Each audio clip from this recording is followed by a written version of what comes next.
Yo, what is going on, guys? Welcome back to another video. So a couple of days ago, I gave you my top 10 best team cap situations in the NHL, where I basically showed their 12 best contracts as well as factored in their worst contracts to make those rankings. And then I also saw around that time The Athletic had done their updated top 10 best and top 10 worst contracts. I thought about reacting to that list, which I did, I think, last summer. But then I had the idea to just react to your list and make a list based on what you guys thought were the best and the worst contracts in the NHL. So we're doing the best today. I made a Google form. I asked you guys to send me in what you think are the best contracts in the NHL, and we got 356 goddamn responses, and there was like 65 names on this. So yeah, I asked you guys to rate it on a scale of 1 to 5 based on the overall surplus value of the deal, not just next season, how much money you're saving across the duration of the deal. Also with this, I tried to not factor in like, oh, are they a win now team? Are they a rebuilding team? How much is it actually going to contribute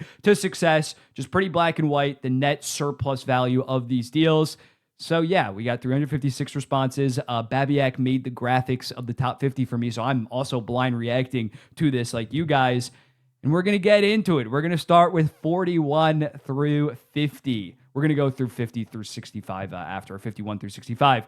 Okay, Logan Thompson cracks the 50. Yeah, that's a pretty good deal considering he's only like 27 or 28 years old and is making like low-end starter money. He's not close to that bunch that is all making between like 8 to 8.5. Heischer's only 2 years. So yeah, if that was a 4 to 5 year deal, it'd probably be like top 20 in the entire NHL. Theodore, there's some age risk. Mikey Anderson, I'd move up. I think Mikey Anderson needs some more respect as one of the best defensemen in the entire NHL. He's like 26 years old. You're getting the rest of his prime for sub $5 million. That's, I feel like I'm probably going to say every deal should be higher, but like that should be probably a top 35 deal. I remember Babiak took that in our Draft Boys best contracts. Aaron Ekblad, yeah, I'm taking Mikey Anderson over Aaron Ekblad. When looking at Ekblad, for the Florida Panthers, it's a perfect deal because they only give a shit about the next 4 to 5 years. But there is a chance. I still really like the deal. People are going to act like I'm hating on some of these deals. All these deals are very good. But there is a chance, given Ekblad's like injury history, that his just body completely breaks down by like year 5 of that deal. But for the goals of the Florida Panthers, it's an insanely good deal. Batherson, 2 years, $4.98 million.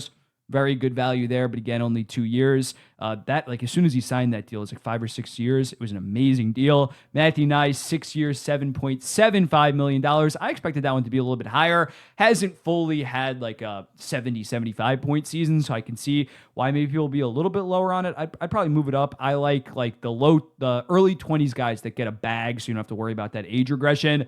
Aho, a little bit underpaid, $1 to $2 million.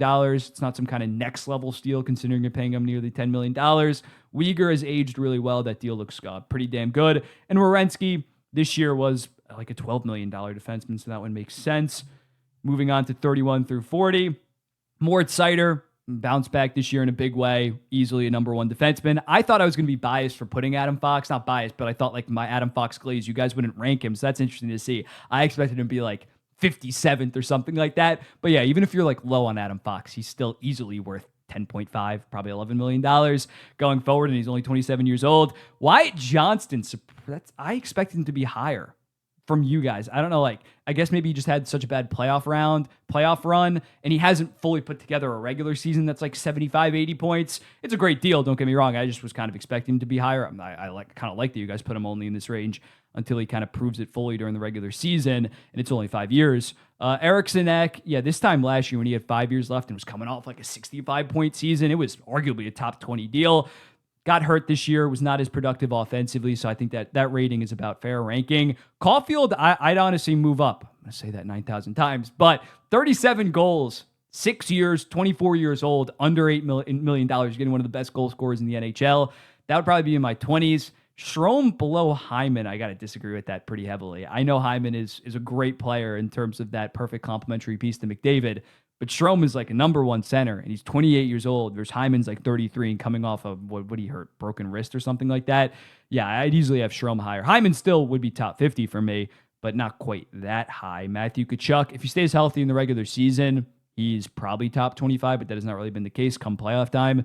There's few players that you'd rather have than Matthew Tkachuk. John Tavares, yeah, next 2 years of that deal is going to be insane value. There is some age risk considering he's 35 years old. He's going to be 35 relatively soon. but still an awesome deal. And Robert Thomas, I think, should be higher. I know I keep on broken record here, but 6 years, he's 26 years old, had 81 points in 70 games this year, one of the best playmaking centers in the NHL. I got to see who else is on this. I feel like there's just so many damn good contracts in the NHL right now, especially with the salary cap going up, that maybe I'm just not aware. 21 through 30. I think Brat, we'll get to him later, but I think he should be higher. Matthew Boldy, yeah, just been a consistent 70-ish point guy, great defensively, 24 years old, 5 years left at $7 million. Point, I'd honestly maybe even have point ahead of Kucherov, just because he has 3 extra years. Kucherov is obviously the better player right now. Raymond and Jarvis, that's what I'm talking about, guys that are on long-term deals that are still so young, that are just barely, they're starting to enter their prime, but are point-per-game beasts. Got to move them up. Kent Johnson's tough because it's only 2 years, but $1.8 million is so ridiculous. I don't know why he signed for 3 years at that number. I know he was like bumping around the AHL, NHL, but still only should have signed like a 1 to 2 year deal. His agent did him very dirty there. Dylan Guenther, awesome deal. I love this deal in the moment, and now it's finally kicking in for one of the best goal scorers of the foreseeable future. Keller, 3 years, 7.15. Yeah, he's going to be like a $10, $11 million player the next 3 seasons, just not a ton of term. Marchenko, not a ton of term.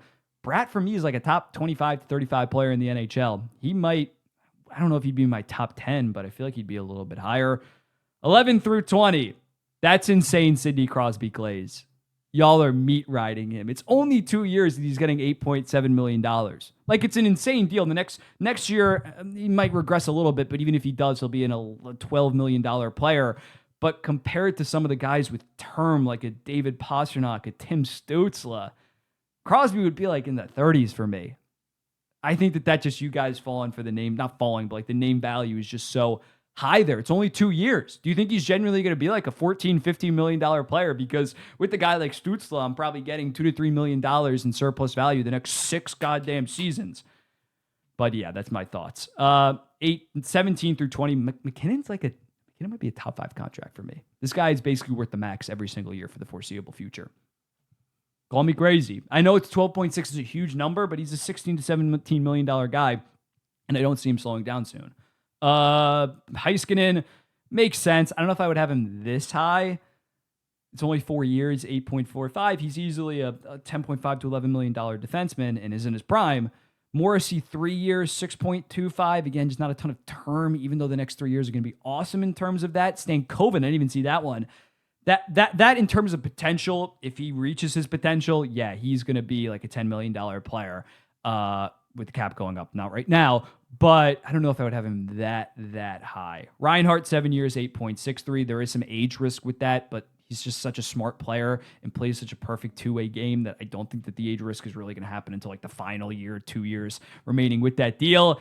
Interesting. Yeah, I'd move down Morrissey, Heiskanen, Crosby a little bit. I move up McKinnon, Pastrnak, Stützle, just because they have far more term than those other guys. But we're going to move into the top 10 now. Quinn Hughes, number 3. Again, he's going to, I feel like I'm going to be a hater, but like he's going to be a $12.5, $13.5 million defenseman the next 2 years. But it's only 2 years. That's just like Makar, $9 million, insane value the next 2 years. But I'm taking a Sanderson where I think he's already a $9-ish million defenseman and only getting better. And you have him for 7 years. I think that's like, I just value the term so much, especially now that we know, like 2 years ago, yeah, we didn't know about the salary cap, but it's rising like $8 million per season. Jack Hughes, yeah, makes sense at the number 1 spot. He's a top 15 player in the NHL. Yes, he needs to be better in the playoffs, but $8 million for him is redonkulous. Slavin, I don't know if I would have him at like number 2, but $6.4 million for at least the next 3 to 4 years. He's going to be a $10 million defenseman even. He is a little bit older, though. I think he's 31 years old at this point, so there is some age risk with that. Hagel, I absolutely love that deal. I'm pretty high on Hagel. I think I had him 40th on my top 50 players in the NHL. You get him at $6.5 million, and he's only 26 or 27 years old. Suzuki, awesome deal. Legit had a superstar season this year with like 90 points. Forsling, 7 years, 5.75. Again, just the term with that makes it, in my opinion, no doubt better than a Makar and Hughes. In order for Hughes to actually be third on this list, you have to tell me that he is a $16 to $17 million player, which if you say that, I just disagree. He's a $13 to $14 million player probably, which again, insane value, but compared to the term that we're stacking in these deals. Hellebuck, He's been the Vezina winner the last 2 years. I don't see him slowing down for the next 3 to 4 years. And you get him at $8.5 million with other guys that are in that range that are not on his same tier. Insane value. So yeah, interesting. Again, I just look for the term. I'll probably be dropping my top 10 best and worst contracts. Like I'm going to wait until November or December because as I talked about before, I did my top 10 best and worst like 5 months ago. I did a draft boys on it like 3 or 4 months ago. So I don't want to just repeat myself, but I think you guys overall did a good job. It just, again, I just look to that, the term is what I really love when it comes to these contracts. So I don't love these 2 to 3 year deals in terms of being so high, but overall, you guys did a pretty damn good job. Let's look at the rest. Okay, now we got the 51 through like 65, the ones that just barely missed the list that you guys suggested me putting on here. Draisaitl, 8 years, $14 million. He's the highest paid player in the NHL, but he's easily worth that. He was like a $16, $17 million guy this season. Byfield, there's been flashes where this could be one of the best contracts in the NHL. He has not strung together a full regular season, but even back-to-back 50-ish point seasons, he's been well worth $6.25 million and is just really entering his best years. Wool, 3 years, 3.67. It's tough because he's kind of like the 1B, but he is still pretty young, and he's still easily worth 3.67. If Stolarz leaves after this season and he takes over, that's going to be insane value. Jackson Blake, yeah, just not as proven as Stankoven at the NHL level and didn't quite have the track record in terms of the WHL in the AHL, but still a very good deal. Interesting how Stankoven was so high. Meanwhile, Blake doesn't even get ranked, but still makes some sense. RNH, 4 years, $5.13 million. Great season. He obviously peaked in 2023 with that 100-point season, but a good top 6 forward. Monahan was awesome this year for Columbus. But yeah, I don't see him fully replicating a point per game the next 4 seasons, but still very good value. Raquel, 3 years, 5. Peterka, 5 years, 7.7. Good deal. I'm a little bit lower on it than others. Siegenthaler is kind of an underrated deal. I'm not saying it would have cracked my top 50, but one of the best defensemen for 3 years at 3.4 mil. The Coronado deal, I'm decently high on. I think that might honestly crack my top 50. Vlasic, 5 years, 4.6 for a very good defenseman. Hurdle, this is his post-retention cap hit, $6.75 million at the season that he had. There is some age risk, though, with that one. Rasmus Sandin, 4 by 4.6. Rust, 3 years, 5.13. Gives you around 70 points alongside Sidney Crosby, the best player on earth, according to you guys. Nichushkin, 5 years, 6.13. I think you guys were low on this. I know. Valen Nichushkin, the person, maybe not the best person. The player, he's a freaking elite first-liner, two-way guy, and it's 6.13. He's got to be on the ice, but that's an amazing deal. Probably would have been top 55 for me at least. And then Vejmelka, if he can play like he did last year on this deal, he's going to be $2-ish million of surplus value basically every single season.